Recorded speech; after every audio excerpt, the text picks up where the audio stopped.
The impact jolted Diane Zimmerman awake, a violent shudder that rattled her teeth and sent her stomach plummeting as the small charter plane bucked like a wild animal before everything went black.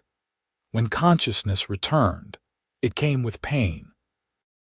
Her shoulder throbbed, her head pounded, and the acrid smell of smoke and jet fuel burned her nostrils. Diane coughed, eyes watering as she forced them open. The cabin was tilted at an impossible angle, pieces of the ceiling hanging down like broken teeth. Sunlight streamed through a massive tear in the fuselage, illuminating dust particles that danced in the air like snow. Her medical training kicked in before panic could take hold. She wiggled her toes, then her fingers. Everything moved. She unbuckled her seatbelt with shaking hands and carefully stood, using the tilted seats for balance. Her bag had survived, wedged beneath the seat in front of her. She grabbed it, checking that her medical supplies were intact. Old habits from 8 years of emergency room nursing died hard. The plane had held maybe 15 passengers. She started moving forward, checking each person. A middle-aged woman. No pulse. An elderly man, gone. A businessman in an expensive suit. Dead. Her chest tightened with each loss, but she kept moving, kept checking. This was what she had trained for, even if nothing could have prepared her for this. Then she heard it. A groan from the front of the plane, near what used to be first class. Diane scrambled over debris, her scrubs catching on jagged metal. The man was trapped beneath part of the overhead compartment, his legs pinned. Blood matted his dark hair, and his face was pale beneath what looked like a few days of stubble. He was probably in his early 30s, with strong features and a build that suggested he took care of himself. "Hey," she said, touching his shoulder gently. "Can you hear me?" His eyes opened slowly, unfocused at first. They were gray, she noticed, like storm clouds. "What happened?" "Plane crashed. Don't move. Let me check you over." She ran her hands along his arms, his ribs, feeling for breaks. He winced when she touched his left side. "Possible fractured ribs. Can you breathe okay?" "Yeah." His voice was rough. "My legs, I know. I'm going to try to get you out. What's your name?" "Vincent. Vincent Elsworth." He managed to focus on her face. "You're not hurt, bumps and bruises." "I'm Diane. I'm a nurse." She assessed the debris pinning him. "This is going to hurt, but I need to lift this. When I do, can you pull yourself back?" He nodded, jaw clenched. Diane positioned herself, planting her feet carefully. She'd always been strong, played soccer through college, but this was different. She grabbed the twisted metal and lifted with everything she had. It moved maybe 6 inches, but it was enough. Vincent dragged himself backward with a grunt of pain, and she let the debris crash down. She immediately checked his legs. His left ankle was already swelling. "Probably sprained, maybe broken. We need to immobilize it. We should check for other survivors," Vincent said, trying to sit up. "I already did." The words came out flat. "It's just us." Something passed over his face. Grief, maybe, or shock. Everyone else. Everyone else. She sat back on her heels, the reality of their situation finally hitting her. They were alone. The plane had gone down somewhere remote enough that she could see nothing but trees through the torn fuselage. And she had no idea if anyone even knew they were missing yet. Vincent seemed to be processing the same thing. "Where are we?" "No idea. I was flying from Seattle to a medical conference in Portland. You?" "Same flight, different reasons." He looked around the wreckage. "We should gather supplies. Whatever we can find. Food, water, anything useful." She appreciated that he was thinking practically instead of falling apart. "You're not going anywhere on that ankle. Let me splint it first, then I'll search."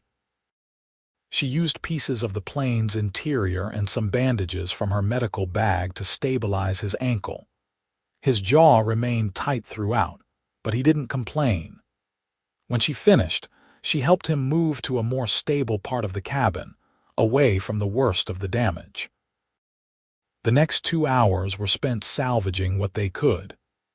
Diane found 6 bottles of water, some airline snacks, a first aid kit, a blanket, and miraculously, a survival kit that must have been standard equipment. It contained waterproof matches, a knife, rope, and an emergency beacon. She activated it immediately, praying someone would pick up the signal. Vincent wasn't idle despite his injury. He'd managed to find his briefcase, apparently built to survive an apocalypse, and from it, he produced a satellite phone. Diane's hopes soared until he shook his head. Damaged. Won't turn on. The beacon will work, she said with more confidence than she felt. Someone will come. Night fell faster than seemed possible. The temperature dropped with the sun, and Diane realized they couldn't stay in the wreckage. Too much fuel still saturated the area, and the smell was making her dizzy. Using the blanket and some seat cushions, she helped Vincent move about 30 yards away to a small clearing. Every step made him grit his teeth, but he refused to let her take all his weight. They settled against a large tree, the blanket wrapped around both of them. Diane had managed to start a small fire with the matches, and the flames provided both warmth and comfort. The forest around them was alive with sounds. Rustling leaves, distant hoots, the occasional snap of a branch. "You did good today," Vincent said, breaking the silence. "Back there, you saved my life. You would have done the same, maybe, but you're the one with the training." He shifted, trying to find a comfortable position. "Emergency room nurse, how did you know?" "You move like someone used to trauma. Calm, methodical." His smile was tired. "My mother was a nurse, different from you, but I recognize the type. Passed away 5 years ago, cancer. I'm sorry."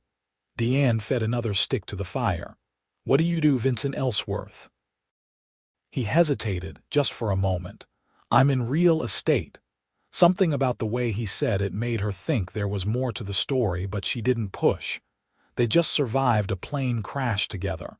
They were entitled to their secrets, at least for now. "What about you?" he asked. "Besides nursing, family waiting for you somewhere." "No family." "Well, no immediate family. My parents died in a car accident when I was 19. I have an aunt in California, but we're not close." She pulled the blanket tighter. "I was supposed to present a paper at this conference on emergency triage protocols. Spent 6 months preparing. You'll get another chance." "Will I?" The words came out sharper than intended. "We're in the middle of nowhere, Vincent. We have maybe 3 days of water if we're careful. No food beyond some peanuts and pretzels. Your ankle is messed up and we have no idea if that beacon is even working. So we make do." His voice was steady, grounding. "We've survived this long. We'll survive longer." She wanted to argue, to give in to the fear clawing at her chest, but something about his certainty steadied her. "You're either incredibly optimistic or incredibly naive. Neither, just stubborn." He adjusted his injured leg with a wince. "Get some sleep, Diane, I'll keep watch." "With those ribs and that ankle?" "No, you sleep first. I'll wake you in a few hours."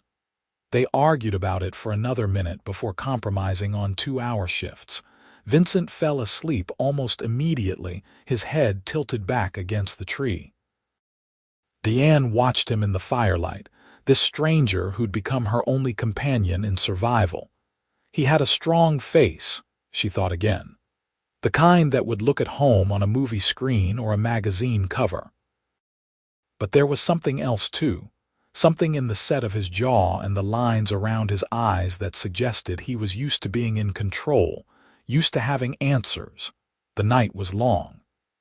Every sound made her jump, imagining bears or wolves or worse. When Vincent's turn came, she tried to stay awake, but exhaustion won. She woke to gray dawn light and the smell of pine.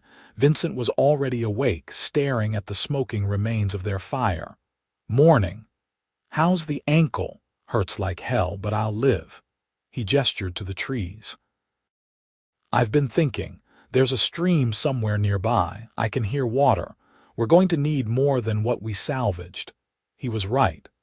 Diane helped him stand, fashioning a makeshift crutch from a sturdy branch. Together, they slowly made their way through the forest, following the sound of running water.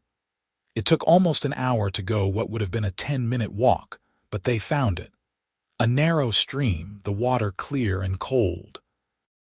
Diane filled the empty water bottles after checking that the water looked clean enough. They'd have to risk it. We should stay here, she said, near the water, and closer to the crash site in case rescue comes. They spent the day making a better camp.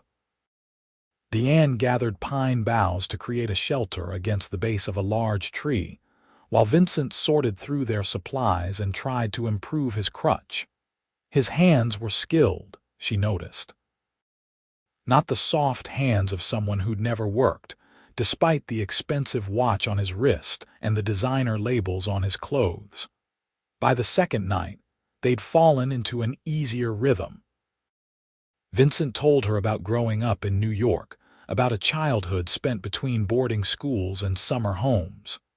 Diane shared stories from the ER, the funny moments and the heartbreaking ones.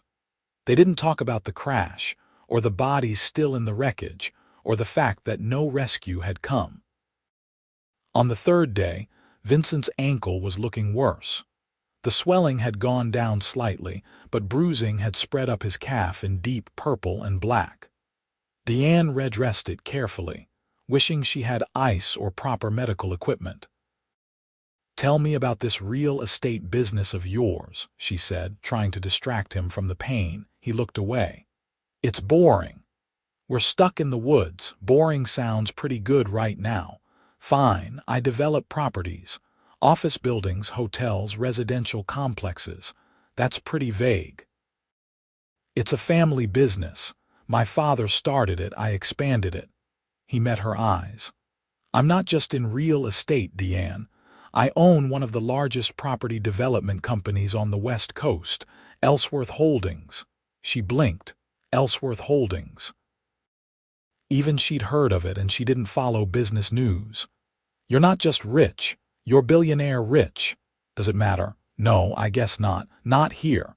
She finished wrapping his ankle. "But it explains the watch," he laughed, the first real laugh she'd heard from him. "Fair point. So why were you on a charter plane to Portland?" "Don't billionaires have private jets?" "Mine's being serviced. And I had a meeting that couldn't wait." His expression darkened. "A deal worth about $200 million. My team is probably losing their minds right now." "My colleagues are probably just worried about me," Diane said softly. Vincent reached out, his hand covering hers. "I'm sorry, that was insensitive. Money doesn't matter if you're dead." The touch sent an unexpected warmth through her. She pulled back, confused by her own reaction. This was survival, not romance. They were just two people trying to live through a nightmare. But that night, huddled together against the cold, she noticed how solid he felt beside her. How his presence had become something she relied on, not just physically but emotionally. When had that happened? The fourth day brought rain. Cold, driving rain that soaked through their inadequate shelter and turned their fire to smoking ash.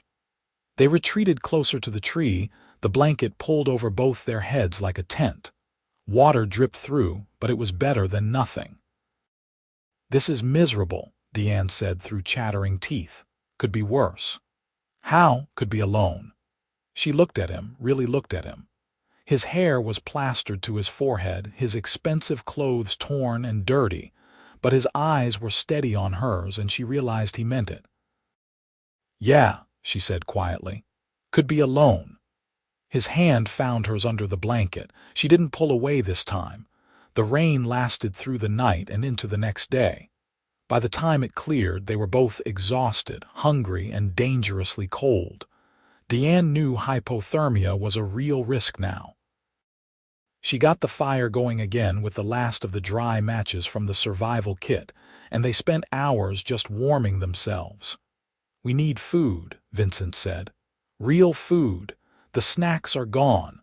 "I know." She'd been thinking about it too. "There are berries around here, but I don't know which ones are safe, and I'm not exactly a hunter. I went camping a few times as a kid before the boarding schools." He stared into the fire. "I think I could make a trap for rabbits or squirrels." "With what?" "The rope from the kit." "Some sticks. It's worth trying." It took him most of the day, working with his injured ankle propped up, but he managed to construct 2 crude snares. Diane helped him position them near what looked like animal trails. She had no idea if it would work, but doing something felt better than just waiting. That evening, as the sun set in brilliant orange and gold, Vincent spoke quietly. "If we don't get rescued soon, we're going to have to make some hard decisions." "Like what?" "Like how far we're willing to walk. Whether we try to find civilization or stay with the plane." He shifted, his shoulder pressing against hers. "My ankle is getting better, slowly. In another week I might be able to travel." "A week is a long time without food." "I know." They sat in silence, the weight of their situation settling over them like the coming darkness. Then Diane said, "Your employees, your family, they must be frantic." "I don't have much family left. A few cousins I barely talk to. As for my employees, they'll manage." "My second in command is ruthlessly competent." He paused. "What about you? Anyone special?" "No. There was someone a few years ago, another nurse, but it didn't work out." She smiled sadly. "I was married to the job, that's what he said, that I cared more about my patients than about us." "Were you? Maybe, I don't know. Nursing is who I am, not just what I do." She turned to look at him. "What about you? I'm surprised some socialite hasn't snatched you up yet." "They tried.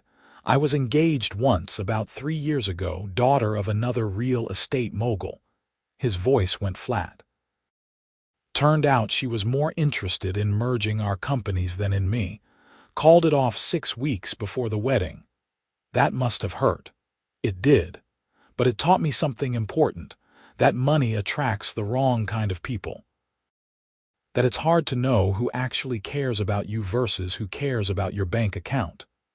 "Well," Diane said, "I can promise you I'm only interested in your survival skills right now." He laughed, and the tension broke. "My mediocre survival skills. Better than nothing." The next morning, one of the traps had worked. A rabbit, already dead. Diane felt a pang of guilt, but survival trumped sentiment. She'd never cleaned an animal before, but Vincent talked her through it, his own hands too unsteady from the cold. She used the knife from the survival kit, trying not to think too hard about what she was doing. They roasted it over the fire, and it was the best thing Diane had ever tasted. Tough and gamey, but protein. Real sustenance. They ate slowly, saving some for later. "You did good," Vincent said, licking his fingers. "I feel like I should be vegetarian after that." "You did what you had to do. That's all any of us can do." Over the following days, they caught 2 more rabbits and found some roots that Vincent thought were edible. They weren't enough to feel full, but they were enough to survive. The beacon kept blinking its silent signal, and they kept hoping. Diane watched Vincent become more animated as his ankle healed, watched him take on more of the work around camp. He gathered firewood, checked the traps, reinforced their shelter. His beard had grown in thick, and the designer clothes looked more like rags now. But somehow he seemed more real this way, more solid. She caught him watching her too when he thought she wasn't looking. His gaze wasn't predatory or uncomfortable. It was something else, something warmer. On the 9th night they sat close to the fire, both wrapped in the blanket that had become their most precious possession. The sky was clear for once, stars scattered across the blackness like diamonds. "My mother would have liked you," Vincent said suddenly. Diane blinked. "Your mother?" She always said I needed someone who could keep me grounded, someone who didn't care about the money or the name. He stared at the fire. She grew up poor, worked her way through nursing school while cleaning houses. That's how she met my father. She was working as a private nurse for his mother. That's quite a story. She never forgot where she came from. Even when my father made his first billion, she still volunteered at free clinics, still treated everyone the same. His voice softened. She would have seen herself in you. That same dedication, that same strength. I'm not that strong. I'm terrified, Vincent, every single day out here. Being scared doesn't mean you're not strong. It means you're human. He turned to face her fully. You've kept us alive, Diane. You've dressed my wounds, rationed our supplies, kept me from giving up on the bad days. That's strength. She felt tears prick her eyes. You kept me going too. I would have fallen apart without someone else here. Then we're even. But they weren't even, and they both knew it. Something had shifted between them, something that went beyond survival and companionship. Diane felt it in the way her heart beat faster when he smiled, in the way she looked for excuses to touch him, to brush fingers when passing supplies or adjust the blanket around his shoulders. It was ridiculous. They were stranded in the wilderness, filthy and exhausted and barely surviving. This wasn't the time or place for feelings. But feelings didn't care about timing or logic. On the 11th day, Vincent's ankle was strong enough for him to walk without the crutch, though he still limped. They decided to scout the area, to see if they could find any sign of civilization or at least a better sense of where they were. They walked for hours, following the stream downstream. Diane's legs ached, and she was dizzy from hunger, but she pushed forward. Vincent stayed close, supporting her when she stumbled, his hand a steady presence at her elbow. There, he said suddenly, pointing. Diane followed his gaze and saw it. A cabin, small and weathered, nestled in a clearing about a quarter-mile away. They ran, or as close to running as they could manage. The cabin was old, the windows dark, but the door was unlocked. Inside was sparse but dry, with a fireplace, a couple of old cots, and most importantly, supplies. Canned goods, matches, blankets, even a hand-crank radio. Someone's hunting cabin, Vincent said, looking around. Probably hasn't been used in months. Diane was already cranking the radio, trying to find a signal. Static filled the small space, then fragments of voices. She adjusted the dial carefully until words became clear.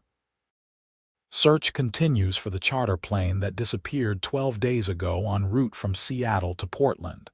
Authorities say hope is fading for the 15 passengers and crew, though families continue to hold vigil. 12 days. It had been 12 days. Diane's hands shook as she kept cranking. Vincent took the radio from her gently. We need to figure out where we are. If there's a cabin, there must be a road nearby. They spent the rest of the day exploring. Sure enough, about a mile from the cabin, they found an overgrown dirt road. It looked rarely used, but it was something. They followed it until dark, then returned to the cabin. That night, sleeping on an actual cot with a real blanket and a belly full of canned soup, Diane felt almost human again. Vincent was on the other cot, just a few feet away, and she could hear his steady breathing in the darkness. Vincent. She whispered. Yeah. When we get back to civilization, what's the first thing you're going to do? He was quiet for a moment. Honestly, I don't know. Before, I would have said check on the business, handle the fallout from missing meetings, put out fires, but now. He trailed off. But now. Now I'm thinking about what actually matters, and it's not the meetings or the deals or the money. His voice was soft in the darkness. What about you? Hot shower, a real meal. Then I'm going to call my colleagues and let them know I'm alive. She paused. And then I don't know. Before this, my whole life was work. Emergency shifts, double shifts, picking up extra hours. I can't even remember the last time I took a vacation. Why? Because patients needed me. Because the ER was short-staffed. Because she struggled to find the right words. Because if I stopped working, I'd have to think about how empty my life was otherwise. I understand that. Vincent shifted on his cot. I did the same thing, buried myself in work so I wouldn't have to admit I was lonely. The confession hung in the air between them. Diane's heart hammered in her chest. Are you still lonely? No, not anymore. She got up, crossing the small space between their cots. Vincent. He sat up, and even in the darkness she could see his eyes searching her face. Diane, she kissed him. It was impulsive and probably stupid, but she'd never been more certain of anything. His arms came around her, pulling her close, and for the first time since the crash, she felt safe.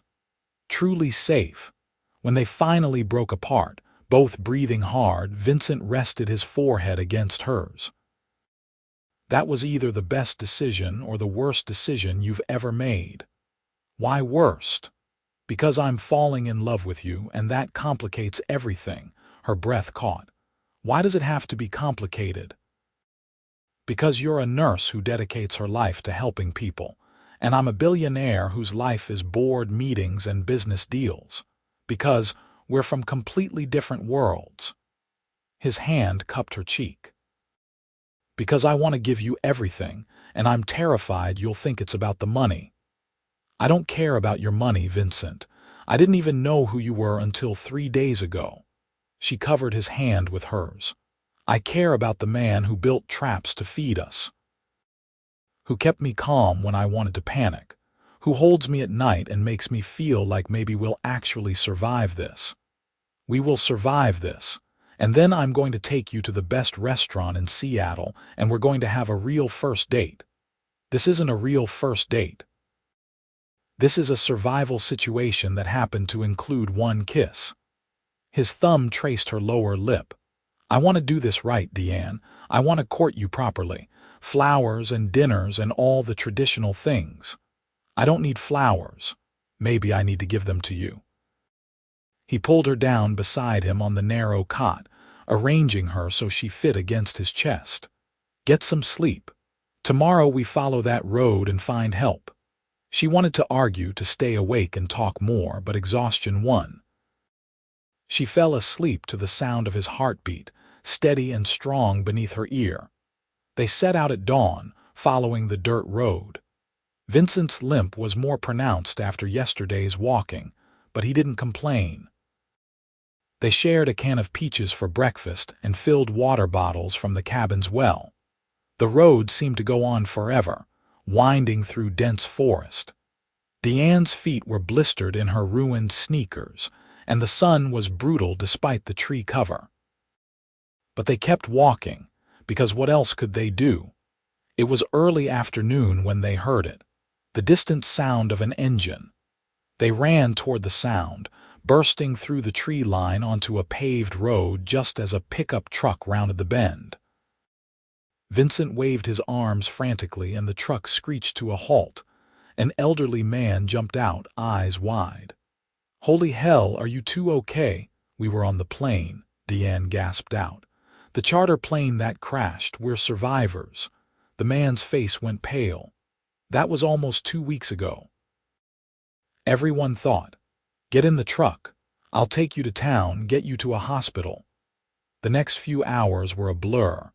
The small town's hospital, doctors checking them over, police taking statements, media trying to get interviews.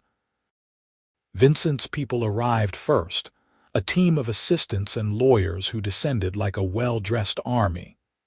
Diane's colleagues came next, hugging her and crying and asking 1,000 questions. But through it all, Diane kept looking for Vincent. They'd been separated almost immediately, taken to different rooms for examination and debriefing. She felt his absence like a physical ache. It was late evening when she finally saw him again. He appeared in the doorway of her hospital room, clean-shaven and wearing fresh clothes someone had brought him. He looked like the billionaire he was now, polished and powerful. Nothing like the man who'd huddled with her under a blanket in the woods. "Hi," he said softly. "Hi." He closed the door behind him and crossed to her bed. "They're releasing me tomorrow, flying me back to Seattle. I have about 1,000,000 things that need my attention." Her heart sank. "I understand. But none of them matter as much as this." He took her hand. Come with me, Diane. "To Seattle. Let me take you to that dinner I promised. Vincent, I have a life here, a job, I know, and I'm not asking you to give it up. I'm just asking for a chance, a real chance away from survival mode and fear." His gray eyes were intense on hers. "I meant what I said in the cabin. I'm falling in love with you. Maybe I already have fallen. And I need to know if you feel the same, or if this was just adrenaline and circumstance." She thought about saying no, about the 1,000 reasons this couldn't work. But then she remembered his hand in hers during the long nights, his voice keeping her grounded, the way he looked at her like she was the only thing in the world that mattered. "It wasn't just circumstance," she whispered. "I love you too." His kiss was soft this time, tender instead of desperate. When he pulled back, he was almost glowing. "So you'll come, I'll come. But Vincent, I can't be some trophy girlfriend. I need to work to help people. That's who I am. I wouldn't want you any other way." He sat on the edge of her bed, still holding her hand. "My mother ran a foundation. Medical grants, clinic funding, disaster relief. It's been sort of dormant since she passed, just maintaining existing commitments. What if we brought it back, expanded it? You could run it, use your expertise to actually make policy instead of just treating symptoms. That's a big job. You survived a plane crash and kept us both alive for 2 weeks in the wilderness. I think you can handle it." She laughed, and it felt good. "You have an answer for everything, don't you?" "Not everything. I still don't know how I got lucky enough to be on that plane with you." His expression grew serious. "I know this is fast. I know we should probably take it slow, date like normal people. But nothing about us has been normal from the start, and I don't want to waste time pretending I'm not completely gone for you." "So what are you saying?" "I'm saying I want you in my life, Diane, however that looks, whatever that means." He kissed her knuckles. "I'm saying that surviving with you was the realest thing I've ever experienced, and I don't want to lose that." "You won't," she promised. "You won't lose it." They were both released the next day. Vincent's private plane, back from servicing, picked them up from the small regional airport. Diane had never been on a private jet before. It was absurdly luxurious, all cream leather and polished wood. "Is this weird for you?" Vincent asked as they settled into facing seats. "All this, I mean. A little. It's a far cry from the cramped coach seat I had on the charter." She looked around. "Your world is very different from mine." "It doesn't have to be different anymore. It can just be our world." The flight to Seattle was short. A car met them at the airport, sleek and black, with a driver who called Vincent Mr. Elsworth, and didn't bat an eye at Diane's presence. They drove through the city, and Diane watched the buildings grow taller and more impressive until they pulled up to a high rise in the heart of downtown. Vincent's penthouse took up the entire top floor. Floor-to-ceiling windows offered a panoramic view of the city and the sound beyond. The furniture was modern and expensive, all clean lines and neutral colors. It was beautiful and intimidating, and nothing like Diane's small apartment across town. "Make yourself at home," Vincent said, watching her take it in. "You can stay here as long as you need. There are 3 guest rooms, or—" He trailed off, looking suddenly uncertain, or you could stay with me in my room if you want." Despite everything they'd been through, the question still made her heart race. "I want." His smile could have powered the city. "Good. Because I'm not sure I can sleep without you next to me anymore." The next few weeks were a whirlwind.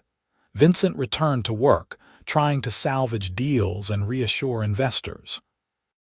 Diane met with the board of his mother's foundation, now officially renamed the Billionaire Elsworth Memorial Foundation in honor of Vincent's mother. The scope of what they could do was staggering. Millions of dollars available for medical programs, disaster relief, research grants. She threw herself into the work with the same dedication she'd given to nursing, but with the resources to create real, systemic change. Vincent supported her completely, offering advice when she asked, but never trying to take over. He understood that she needed this to be her project, her purpose. Their relationship deepened in the quiet moments between the chaos. Morning coffee before they both headed to work, Vincent in his tailored suits and Diane in professional clothes that still felt strange after years in scrubs. Late dinners at his dining room table, sharing stories about their days. Nights wrapped around each other, the trauma of the crash slowly fading into something they'd survived together rather than something that haunted them. 2 months after the crash, Vincent took her to a benefit gala. It was her first real introduction to his world, the one of champagne and designer gowns and people who measured wealth in billions. Diane wore a dress Vincent had insisted on buying her, deep blue silk, that made her feel like someone from a movie. "You're nervous," Vincent murmured as they walked up the red carpet, photographers snapping pictures. "These people are going to wonder who I am and why you're with me." "Let them wonder." He kept her hand firmly in his. "You're brilliant and beautiful and the best thing that's ever happened to me. If they can't see that, they're idiots." The gala was overwhelming, full of faces Diane recognized from magazines and news shows. But Vincent never left her side, introducing her to everyone as Dr. Zimmerman, the director of the Billionaire Elsworth Memorial Foundation. The respect she received was immediate, and she realized that in this world, the foundation directorship carried as much weight as any business title. Halfway through the evening, Vincent pulled her onto the dance floor. The band was playing something slow and romantic, and he held her close as they swayed. "Having fun?" he asked. "Surprisingly, yes, though my feet are killing me in these heels. We can leave whenever you want." "Not yet. This is important to you. You're what's important to me." He spun her gently. "Everything else is just noise." A photographer captured that moment, the two of them looking at each other like they were the only people in the room. It would end up on the cover of 3 different magazines, with headlines speculating about billionaire Vincent Elsworth's mysterious new girlfriend and their dramatic plane crash survival story. The attention was intense, but manageable. Vincent's team handled the worst of it, and Diane learned to deflect intrusive questions with polite professionalism. What she couldn't deflect was how happy she was, how thoroughly Vincent had become woven into every part of her life. 6 months after the crash, Vincent proposed. Not with cameras or grand gestures, but on a quiet evening in the penthouse. They were cooking dinner together, something they'd started doing as a way to unwind. Vincent was chopping vegetables with the same focus he brought to business deals, and Diane was stirring sauce on the stove. "Move in with me," he said suddenly. "Officially, I mean, not just staying here but making it home." She turned to look at him. "I've been here almost every night for months." "I know, but you still keep your apartment, still have one foot out the door." He set down the knife. "I want both feet in, Diane. I want to wake up knowing you're not going anywhere. I want to build a life with you, not just see where this goes." "Vincent." He dropped to one knee right there in the kitchen, pulling a small box from his pocket. "Marry me." "Not because it's expected or because of some timeline, but because I can't imagine my future without you in it. Because you make me want to be better, do better. Because I love you more than I knew it was possible to love someone." The ring was beautiful, a simple diamond that caught the light. But Diane barely saw it through her tears. "Yes, of course yes." He slid the ring onto her finger and kissed her, and Diane thought about how a plane crash had brought them together, how tragedy had somehow led to the greatest happiness she'd ever known. It should have been impossible, but here they were, alive and in love and planning a future. They were married 4 months later in a small ceremony on the coast. Just close friends and Vincent's handful of family members, plus a few of Diane's colleagues from her old hospital. The wedding was elegant but intimate, focused on what mattered rather than impressing anyone. Diane's aunt flew in from California, crying through the entire ceremony. "Your parents would be so proud," she whispered during the reception. "You've built such a beautiful life." Vincent's cousin, one of the few he was close to, pulled Diane aside at one point. "I've never seen him this happy. That crash was the worst thing that could have happened, but somehow it led him to you." "It led us to each other," Diane corrected gently. The foundation continued to grow under Diane's direction. She hired a team of medical professionals and policy experts, and together they launched initiatives that would have been impossible in her ER days. Mobile clinics in underserved areas, grants for young nurses pursuing advanced degrees, disaster response teams that could deploy within hours of a crisis. Vincent was endlessly proud of her work, attending every foundation event and bragging about her accomplishments to anyone who would listen. His business continued to thrive too, but he started delegating more, carving out time for the things that actually mattered. Evenings with Diane, weekend trips to the small cabin they'd bought in the mountains, a more comfortable echo of where they'd survived together, lazy Sunday mornings in bed. A year and a half after the wedding, Diane found out she was pregnant. She told Vincent over breakfast, the same kitchen where he'd proposed, and watched his face cycle through shock to joy to something close to awe. "We're having a baby," he said, like he couldn't quite believe it. "We're having a baby," she confirmed, laughing at his expression. He pulled her into his arms, holding her like she was the most precious thing in the world. "I'm going to be a father. You're going to be a great father. Look at how much you've learned about wilderness survival." He laughed against her hair. "That's not exactly a standard parenting skill." "No, but it shows you can handle anything." She pulled back to look at him. "We can handle anything together." Their daughter was born on a bright spring morning, healthy and loud and absolutely perfect. They named her Eleanor after Vincent's mother, with Diane's mother's name as her middle name. Little Ellie had Vincent's gray eyes and Diane's determination, making her presence known from day one. Vincent was a natural father, patient and gentle, and completely devoted. He took paternity leave from the company, spending weeks just being with Diane and Ellie, learning how to change diapers and interpret different cries and survive on minimal sleep. One night, when Ellie was about 3 months old, Diane found Vincent standing by the nursery window, the baby asleep in his arms. He was watching the city lights, his expression thoughtful. "What are you thinking about?" Diane asked softly. "About how different my life is now from what I thought it would be." He looked down at Ellie's sleeping face. "If that plane hadn't crashed, I'd probably still be working 80-hour weeks and calling it success. I'd be alone in this big penthouse, wondering why I felt so empty.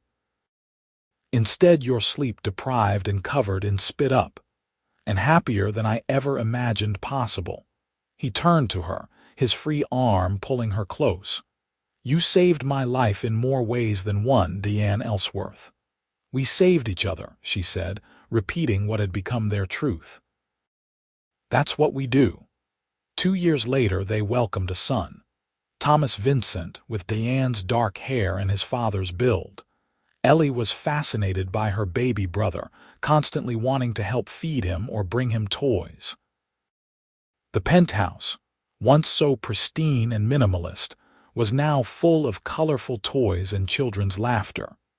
Diane had scaled back her hours at the foundation but remained actively involved in major decisions. Vincent had done the same with his company, promoting his second-in-command to co-CEO and focusing on the projects that genuinely interested him rather than just chasing profits. They took the kids to the cabin in the mountains regularly, teaching them to appreciate nature and telling them age-appropriate versions of how Mommy and Daddy met. Ellie was too young to fully understand, but she loved hearing about the adventure in the woods. 5 years after the crash, they attended a memorial service for the other victims. It was somber and necessary, a reminder that their happy ending had come at a terrible cost. Diane and Vincent placed flowers and spoke with families, offering what comfort they could as the only survivors. "Do you ever feel guilty?" Diane asked on the drive home. "That we lived and they didn't." "Every day," Vincent admitted. "But then I think about what we've done with this second chance. The foundation has helped thousands of people. We're raising 2 incredible kids.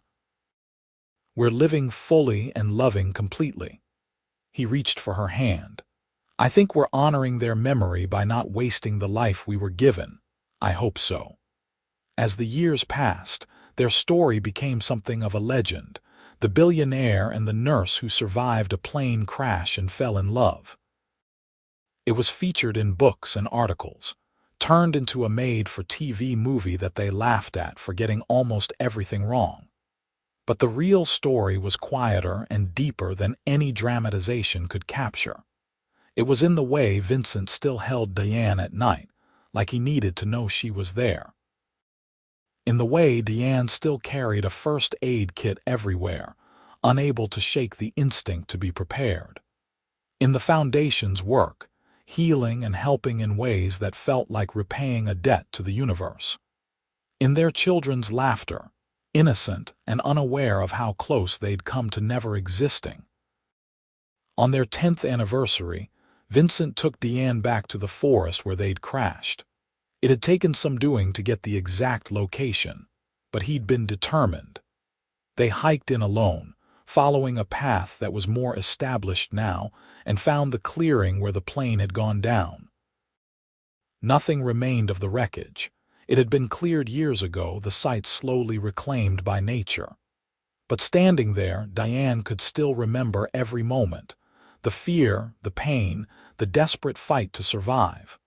"Why did you want to come back here?" she asked. Vincent pulled out a small wooden plaque from his backpack. It was engraved with the names of everyone who died in the crash. To remember, to honor them, and to remind ourselves how precious what we have is. They found a large tree at the edge of the clearing and mounted the plaque to its trunk. Vincent said a few words, a simple prayer for the dead. Diane added her own silent thanks to whatever force had let them survive. Walking back to the car, hand in hand, Diane felt a sense of peace she hadn't known she needed. The crash would always be part of their story, but it didn't define them. What defined them was the choice they'd made every day since to build something beautiful from tragedy. Ellie was 7 and Thomas was 5 when they finally told them the full story. Not the sanitized version, but the real one. How scared Mommy had been, how hurt Daddy was, how they'd worked together to survive. The kids listened with wide eyes, asking questions that showed they were starting to understand how extraordinary it all was. "So the plane crash is why you love each other?" Ellie asked. "The plane crash is why we met," Vincent corrected. "We love each other because of who we are, because we make each other better. And because we chose each other," Diane added. "Every day we choose each other." It became a family phrase after that, choose each other. When arguments arose or stress threatened to pull them in different directions, they'd remember, choose each other. It was simple but powerful, a commitment renewed daily. The foundation continued to grow, eventually expanding internationally. Diane traveled occasionally for work, Vincent often joining her to mix business with family trips. They showed their children the world, taught them to appreciate their privilege and use it to help others. Thomas showed an early interest in medicine, following his mother to foundation site visits and asking endless questions. Ellie was more like her father, fascinated by how things worked and how to build them better. Vincent joked that between the two of them, they'd either take over the world or heal it. On their 15th anniversary, Vincent surprised Diane with a trip. Not anywhere exotic, but back to Portland for the medical conference she'd been flying to when the plane crashed. "They've invited you to give the keynote," he explained. "About your work with the foundation, about bringing medical care to underserved populations. I thought it was fitting." Standing on that stage, looking out at hundreds of medical professionals, Diane felt the weight of the journey. 15 years ago, she'd been a dedicated but lonely ER nurse, hoping to present a small paper to advance her career. Now she was running a foundation that had changed thousands of lives, married to a man who supported her completely, and mother to 2 incredible children.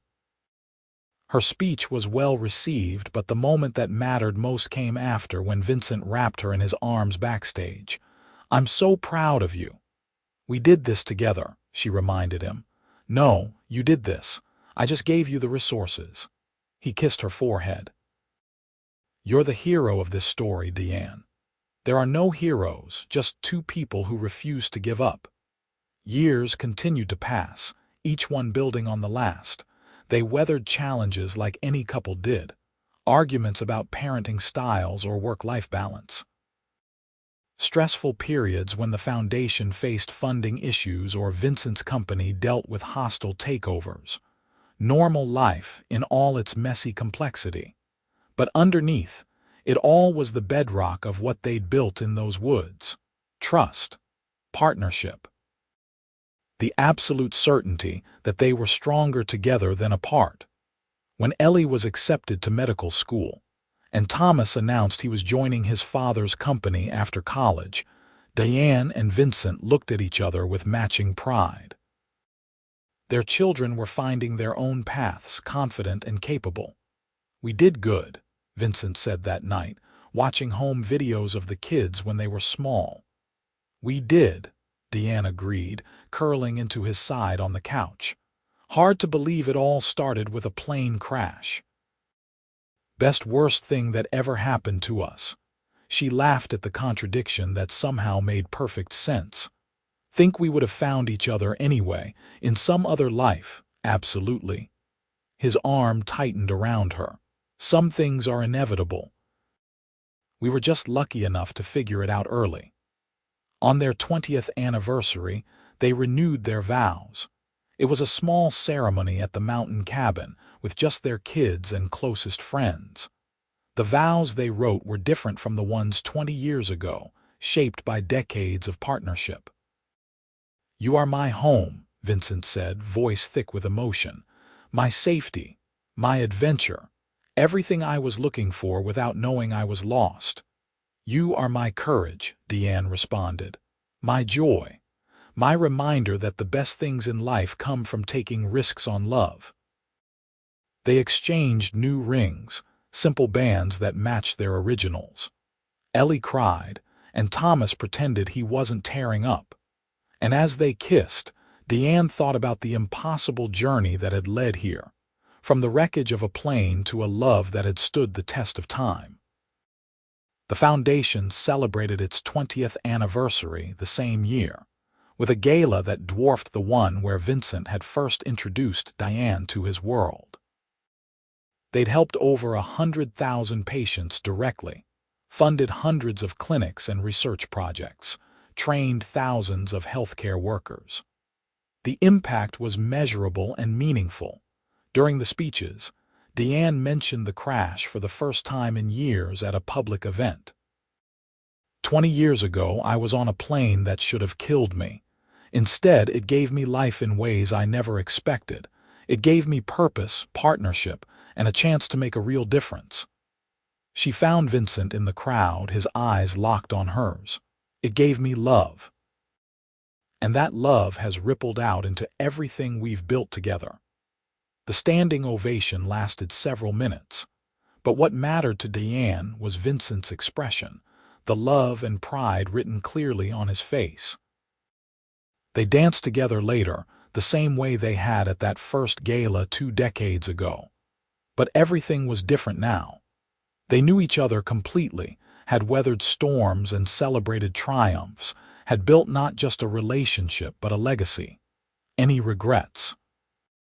Vincent asked, echoing a question he'd asked periodically over the years. "Not a single one," Diane answered, same as always. "You. Just that I didn't meet you sooner. We met exactly when we were supposed to. I needed to be the person who could survive that crash. You needed to be the person who could see past your own world. We needed to become who we were before we could become us." He kissed her then, slow and sweet and full of 20 years of love. Around them, people smiled and applauded, but they barely noticed.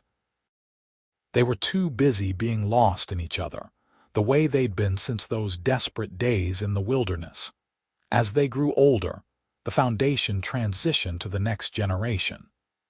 Ellie eventually took over as director, bringing fresh energy and ideas while honoring the foundation's core mission. Thomas modernized the business side of things, ensuring sustainable funding streams. Vincent and Diane remained on the board but stepped back from daily operations. Their retirement years were spent traveling, visiting all the places they'd talked about during those long nights by the fire. They hiked in New Zealand, volunteered at a clinic in Peru, spent a month in a small village in Nepal teaching basic medical skills. They were still building, still helping, but on their own terms. On their 30th anniversary, their children and grandchildren, 3 now, with another on the way, threw them a surprise party. Friends and colleagues from decades of work filled the room, sharing stories and toasting their love. An elderly woman approached Diane during the celebration. "You don't know me, but I wanted to thank you. 25 years ago, your foundation funded the clinic in my neighborhood. My daughter was sick, and we had no money for treatment. Your clinic saved her life. She's a doctor herself now." Diane felt tears spring to her eyes. "That's what it was all for. Stories like yours." "Stories like yours inspired a lot of us," the woman said. "The idea that tragedy can become something beautiful, that love can save you in more ways than one." After the party, exhausted but happy, Vincent and Diane sat on their balcony watching the city lights. The same view they'd had for 30 years, but it never got old. "What do you think?" Vincent asked. "Did we do it right? Define right. Did we make the most of our second chance? Did we honor the people who didn't get one?" Diane took his hand, the same way she had 1,000 times before. "I think we loved each other. We raised good children. We helped a lot of people. We built something that will outlast us." She looked at him, seeing both the young man from the crash and the older man he'd become. "Yeah, I think we did it right." "Good." He kissed her knuckles, a gesture that still made her heart flutter. "Because I'd do it all again. Every moment, every challenge, every joy, all of it. Even the plane crash, especially the plane crash, because it gave me you." They sat in comfortable silence, 2 survivors who'd beaten the odds in every way that mattered. The plane crash had left them stranded and broken, but it had also shown them what they were capable of. Together, they'd survived, thrived, and built a love story worth remembering. And as stars appeared in the darkening sky, Diane thought about all the moments that had led here. The fear and the courage, the desperation and the hope, the choosing and being chosen every single day for 30 years. It was the greatest adventure of her life, born from the worst tragedy. Some love stories began with a meet cute. Theirs began with a plane crash. But what mattered wasn't the beginning. It was everything they'd built from those ashes. A life, a family, a legacy of healing and helping. And through it all, a love that had proven stronger than disaster, deeper than survival, and worth every single moment of the journey. As they headed inside for the night, Vincent's arm around her shoulders and Diane's around his waist, they were still the same two people who'd huddled under a blanket in the forest, scared but determined, alone but together. Survivors who chose each other then, and every day since, building something beautiful from the broken pieces of a plane crash that should have ended them, but instead became the beginning of everything that truly mattered.